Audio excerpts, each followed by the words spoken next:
ইংরাজিতে প্রিপোজিশন অনবদ্য, অনস্বীকার্য, গুরুত্বপূর্ণ একটা টপিক, যা না শিখলে ইংরেজি শেখা সার্থক হয় না।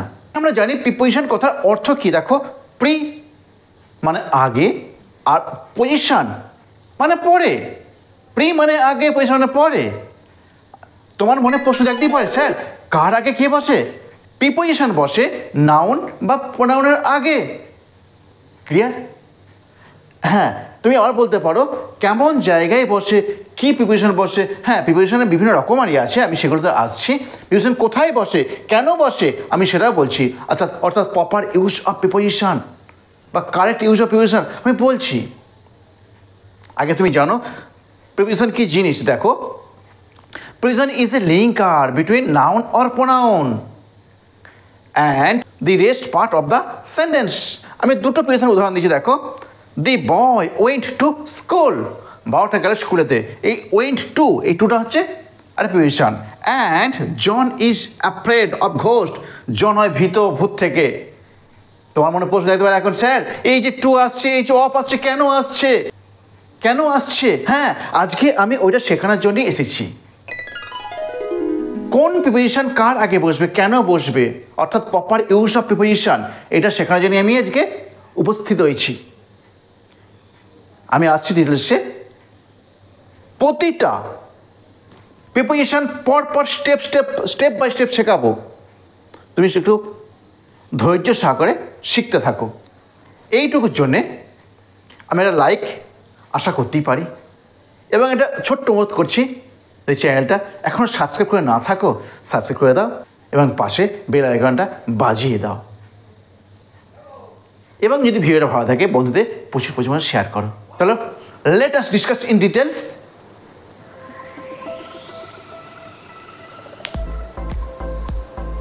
দেখো, আমরা প্রথমে জানি সিম্পল প্রিপোজিশন, তারপরে জানবো কম্পাউন্ড প্রিপোজিশন। দেখো সিম্পলে, দেখো যেটা হচ্ছে ওয়ান ওয়ার্ড, একটা মাত্র শব্দ নিয়ে যে প্রিপোজিশন গঠিত ছিল হচ্ছে সিম্পল প্রিপোজিশন।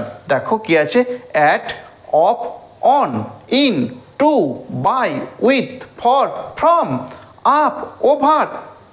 আর দেখো এই কম্পাউন্ড প্রিপোজিশন, যেগুলো two or more than two, two and more than two words নিয়ে গঠিত হবে, সেটা হচ্ছে কম্পাউন্ড প্রিপোজিশন। কী কী লিখেছি? প্রথমে হচ্ছে into, within, up to, along with, because of, by chance, according to, on behalf of, in favour of, in front of. এগুলো ছাড়াও এখনও আছে। এ দেখো বলছে ইন টু মানে মধ্যে, আর ইন এটা মানেও মধ্যে। এর তফাৎগুলো জানতে গেলে, কোথায় কোনটা বসে জানতে গেলে আমার ক্লাসটাকে ওয়াচ করতে হবে। চলো তাহলে ডিটেলসে ডিসকাস করি। এটা কি লক্ষ্য করেছ? ঘড়ি, যা আমাদেরকে টাইমকে ইঙ্গিত করে দেয়, টাইম বলে দেয়। তাহলে এই টাইমের আগে বসে অ্যাট। তাহলে একে কি লিখলে তুমি? টাইমের আগে লিখলে অ্যাট। কেমন? টাইম বোঝাতে অ্যাট হয়। at noon, at night, clear? তারপর ফেস্টিভ্যাল, ফেস্টিভ্যাল বোঝাতে অ্যাট হয়। অ্যাট দুর্গা পূজা,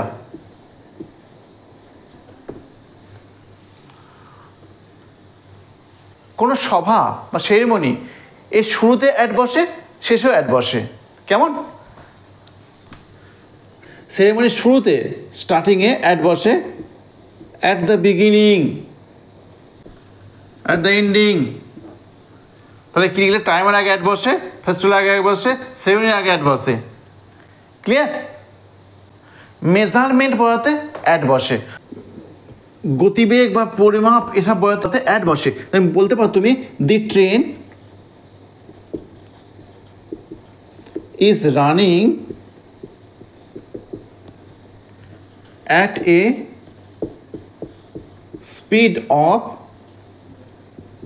90 কিমি/আওয়ার।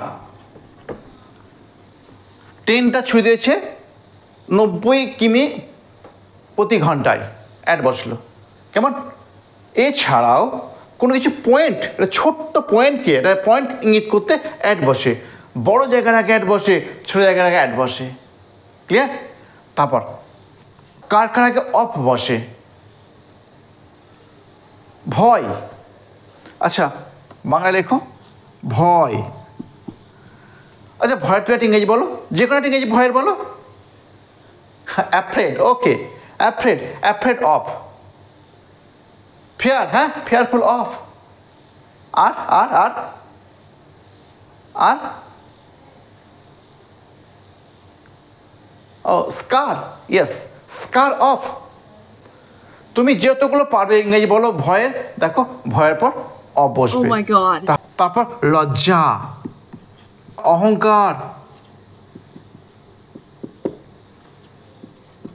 অহংকার, প্রাউড, হ্যাঁ প্রাউডের পর অপশনে বসে তো। ভয়, লজ্জা, অহংকার, বিচ্যুতি,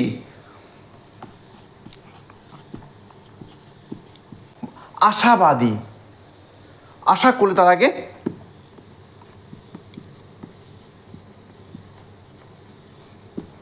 আশাবাদী। তুমি আশা একটা ইংরেজি বলো।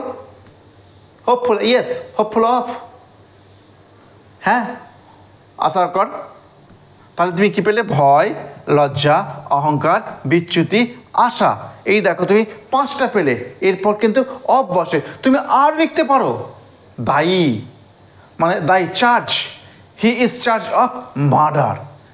তাকে খুনের দায়ে অভিযুক্ত করা হয়েছে, চার্জ। যদি তুমি সতর্ক হও তার পরেও বসবে অফ। সতর্ক, অ্যাওয়ার অফ, অ্যালার্ট অফ। কেমন? Conscious of. তাহলে সজাগ, তাহলে সজাগ করা বোঝালো অফ বসে। ক্লিয়ার? Oh my god. এই পার্টে তুই থাক, নেক্সট পার্টে আবার দিচ্ছি আমি। তাহলে আজকে তুমি কী কী শিখলে? অ্যাড শিখলে আর অফ শিখলে। অ্যাড আর অফ। যদি ভিডিওটা ভালো থাকে শেয়ার করো, লাইক করো এবং সাবস্ক্রাইব করো এরকম আরও মনোরম ভিডিও পাওয়ার জন্য।